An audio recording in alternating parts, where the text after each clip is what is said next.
Hello. So I look like Heidi, by the way. Yeah, excuse the fact that I kind of look like a murderer at the moment because my eyes are looking a bit serial killerish.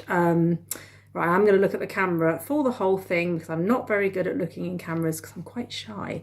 So I wanted to give an update about my eating disorder, and I'm too lazy to type and also have wrist problems. So basically, I spoke to a cognitive behavioural therapist, and he said that I don't have one of the three main eating disorders, which is anorexia, bulimia, and binge eating disorder. I have something called OSFED, which stands for Other Specified Feeding and Eating Disorders, which does sound quite strange. A bit like Ofsted, but with food bollocks involved. So yeah, not good, just like Ofsted. So yeah, feeding and eating disorders. Well, I don't have a problem with feeding, but it's quite annoying because I don't get help on the NHS. So I have to look at my own avenues of support. So I will be looking at counselling and maybe I don't know, nutrition, dietitian, that kind of thing. But it will cost me. So I'm just trying to get my head around the fact. I did feel a bit panicky at first, as if like there's no one that's going to help me here. What do I do? And, you know, do I just, even when he was telling me, I was thinking, so you're not going to help me because I'm not sick often enough. You have to be making yourself sick once a week to be classed as bulimic. So doing it once a month is not considered, I wouldn't say important, but that's how they made me feel. To me, if you're sick once, that's bad in your life. If you just vomit once, you make yourself sick once, that is bad. So yeah, trying to get my head around that. Anyway, I would disagree with, you know, not getting the help, but I'm not going to go into that because I could just rant all day. And I do have, you know, hormones going through me as always, full of hormones. And yeah. So I just want to talk about eating disorders anyway, because what I have is a very broad spectrum. So I firmly believe that a lot of women on my Facebook page, a lot of my friends have this but will not admit it, and that's fine. I'm not judging you because you don't have to admit it, but I know because I know words and I know the signs of an eating disorder because I've had one for 20 years. So you know, I don't know any men that have this, but that's because I don't have a lot of male friends. So I do believe probably lots of men suffer as well. The symptoms, I would say, that for me mean that there is very some kind of abnormality in my relationship with food, is that obviously making myself sick, permanently hating my body, hating a lot of things about me, very few things that I like. I eat gluten-free bread. I don't know why I do it. I don't know why. It annoys me. I do not have any conditions. I'm not celiac. I'm not intolerant to gluten. Why do I do it? Because bread has always been told to me, bread is evil. We grew up eating bread, but somehow it's become evil. So I don't know why I buy it. I don't know why I pay £3 for a loaf that's normally half broken in fucking bits and has about 7 slices in, but I'm still doing it. I am still doing it. I'm not going to lie. I don't bullshit. I'm not going to go, I'm cured, I'm fantastic. I'm looking now and I actually hate my arms. So yeah, I'm going to lower myself. Actually, fuck it. No, I'm not. These are my arms. Get on with it. So yeah. But anyway, yeah. So gluten-free bread. I have probiotics in the cupboard for no reason at all other than, oh, I get a flat stomach. I have laxative tea, which I buy as a kind of, oh, it's a detox tea. No, it's not. It's because I want to shit and I want to lose weight. That's the honest truth. I welcome a stomach bug. Awful. Yes, that's the honest truth. If I have a stomach bug, I'm on the scales as soon as I'm able to stand up without vomiting and projectile diarrhea, and I'm standing on the scales. Have I lost weight? I'm not the only woman that's done this. I know that, or man, I know that for a fact. So, and you know, there's yeah, my bookmarks. You could have a look at my history and see that I've got 3 diet pills saved on my bookmarks, what I call my just in case. If it gets too unbearable and I really want to lose weight, I will go to private slimming clinics to get 3 diet pills that are not actually approved for use on the NHS. What does that tell you? So doing things that I shouldn't be doing. Whenever I need to take any prescribed medication, I'm Googling side effects. First thing I put is appetite increase or appetite loss. If it's got appetite loss, I'm petitioning my GP, can I have those tablets? I basically prescribed myself Prozac for my PMDD, which is an extreme form of PMS that I've got. And, you know, I think my endocrinologist was just like, she's a woman, give her Prozac, you know, get rid of her, God knows, you know, screaming, hysterical woman. So I haven't taken it yet. It is in the cupboard. But I did Google what antidepressants, what SSRIs do not cause weight gain, do not cause increased appetite. There you go. And that's what I ordered. So that is a sign of an eating disorder. That's kind of upset me that I'm not classed as having an eating disorder. That's not normal. It is not normal. If you want to get better, you get whatever drug you're told is going to help. And if you want to, you don't buy gluten-free bread, you don't have laxatives, you don't get probiotics unless there is some medical condition that means you need to take them. I don't know how to eat. I've forgotten how to eat. I've forgotten what to do. I've been doing Slimming World on and off for the past 3 years. Had success, then I've struggled because obviously I'm hungry with this PMDD, and you know, Slimming World says, oh, eat lots of bananas. Yeah, that doesn't help, Jackie.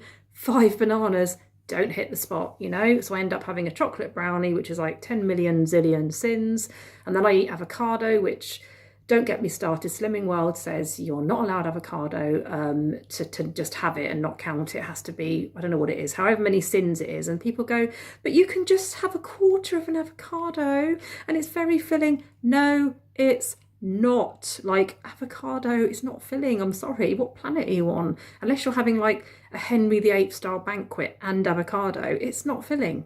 I have a whole one on toast. That's what I need. That's not me being greedy.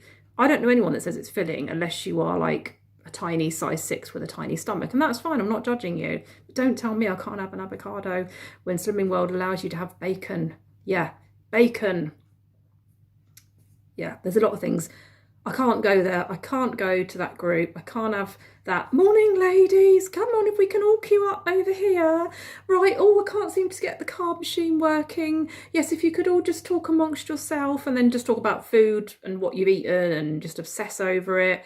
And then go and get weighed and then be told, oh, you've put on ½ a pound. Oh dear, never mind. And then you go away feeling like crap because your body has fluctuated and you've put on ½ a pound. And then the whole day is ruined. The whole week is like, what did I do wrong? What do I need to do next time? And when you do lose weight, you go away happy because your happiness is suddenly being defined by a number on the scales and some woman writing -1, -1/2, and then that makes you happy. That's not normal in my book. And the gentleman on the phone said to me that for me to go to any kind of Weight Watchers Slimming World is like an alcoholic going to a pub.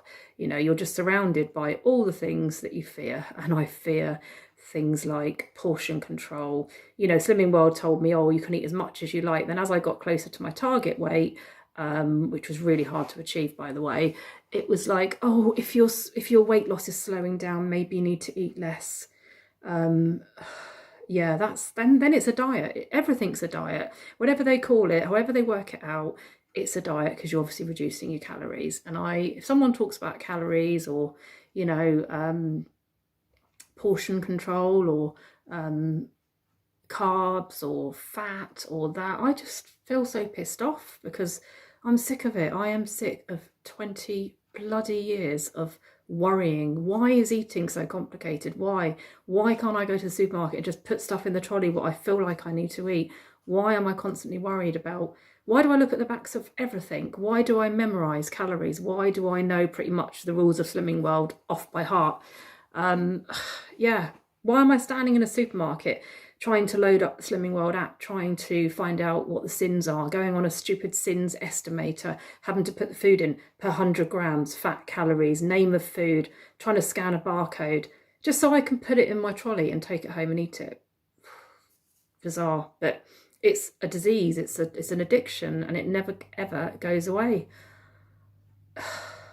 I'll always, like, you know, always have it in there that I'm fat, and I do think I'm fat, and that's me being honest. And I dress carefully.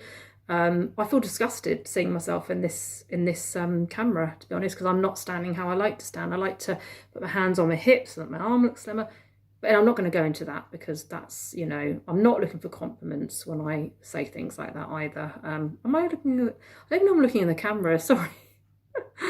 But anyway, that's what I wanted to talk about. And if you are a female or a male and you're worried about fat, I just want to, I mean, I know I get it, but I just want to say, why? Why are you worried about fat? Why do I worry about it? I know that you need fat. You cannot live on a fat-free diet. You can't do it. Our body needs it. Our body needs fat. Our body needs carbs. So why are we restricting? Why are we having the same food all the time? Because we know that it's, I feel safe. We feel safe because we're scared to death of buying something new in the supermarket. And why are we worried about carbs? Why are we doing these extreme diets? I don't know.